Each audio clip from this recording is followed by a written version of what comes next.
Guys, Bihar Patna ఊర్లోని ఒక బీద బ్రాహ్మణ కుటుంబంలో ఒక పిల్లాడు జన్మించాడు. చూడటానికి అచ్చం శివుడిలా ఉన్నాడు. పిల్లాడి జుట్టు మహాదేవ్ జుట్టులా చుట్టుకొని పొడవుగా ఉంది.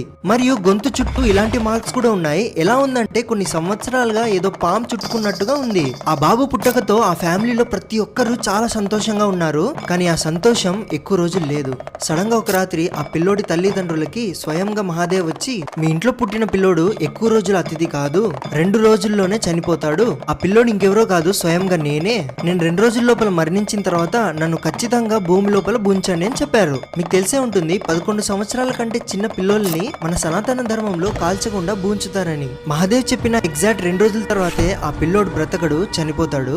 పిల్లోడిని బూంచుతారు గాని ఎక్కడైతే ఆ పిల్లోడిని బూంచారో కరెక్ట్ గా అదే చోటున కొన్ని రోజుల తర్వాత శివలింగం బయటకు వచ్చింది. ఇది ఒక అద్భుతం కంటే తక్కువేం కాదు. అదే చోటున ఒక గుడి కూడా కట్టించారు. ఆ గుడి సంపత్చక్ పట్నాలో ఉంది. హర హర